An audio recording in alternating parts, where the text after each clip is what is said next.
Rencontre des familles où les grands sujets de la vie nationale ont été évoqués et sur lesquels les différents intervenants ont exprimé leurs idées et leurs attentes. Une rencontre qui a permis au ministre de la Communication d'inviter les compatriotes à toujours renforcer l'unité en mettant la nation guinéenne au-dessus de tout.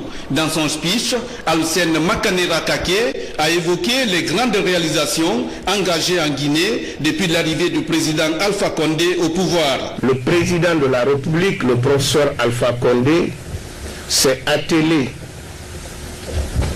à sécuriser les ressources, les recettes du pays, parce que comme vous le savez bien, toute réforme a un coût.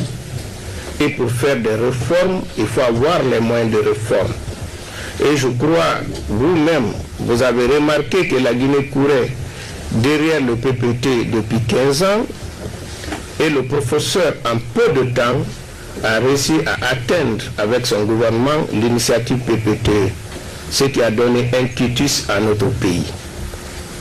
Aussi dans les autres domaines, comme par exemple dans le domaine de l'électricité, puisque c'est d'ailleurs dans ce domaine où on parle beaucoup plus que nous avons échoué, je vous prie de me croire que c'est une fierté pour moi d'appartenir à un gouvernement qui a fait qui a fait en 3 ans ce que les autres n'ont pas pu faire en 40 ans. Puisque la problématique de l'électricité en Guinée, c'est clair. Vous ne pouvez pas dire que vous pouvez donner le courant en Guinée, surtout à Conakry, avec les groupes thermiques comme nous l'avons connu, à un prix comme nous l'avons connu, et dire que ça c'est viable. Si je prends depuis 50 ans, le réseau d'électricité n'a jamais été touché par les différents régimes qui se sont succédés avant le professeur Alpha Condé.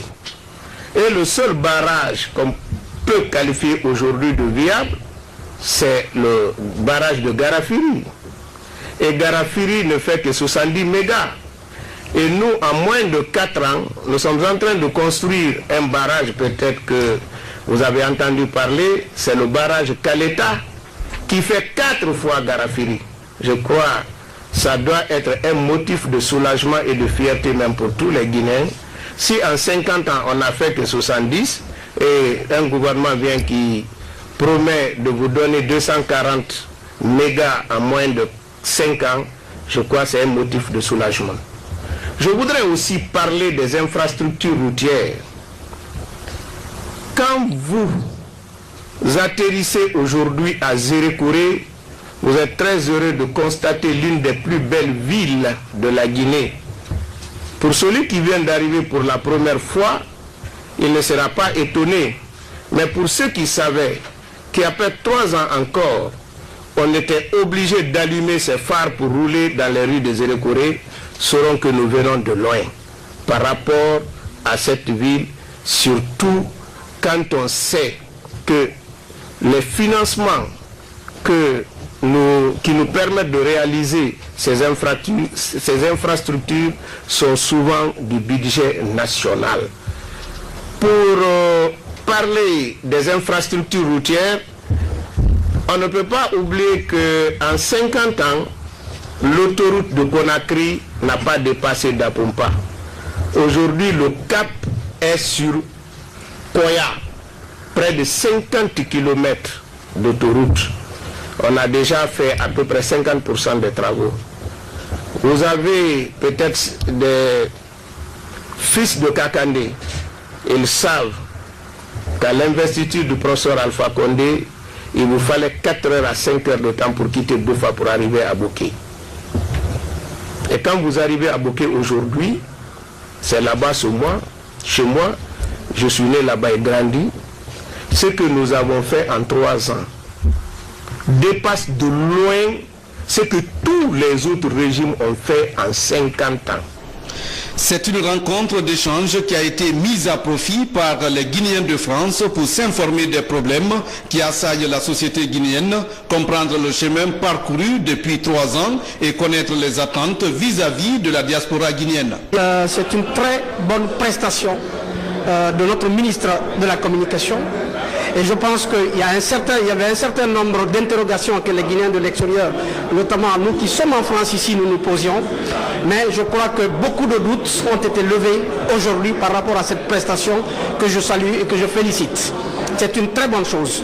Et je crois qu'il faut continuer ce travail de communication. Et je dirais même qu'il faut absolument que tous les ministres ou tous ceux qui dirigent, qui ont un parcelle de responsabilité dans notre pays, puissent sortir à l'extérieur pour pouvoir vendre la politique actuellement menée dans notre pays, la politique de développement, la politique sociale et la politique de tout, en fait, pour notre pays, pour que ce pays-là puisse se relever. Il a dit la vérité.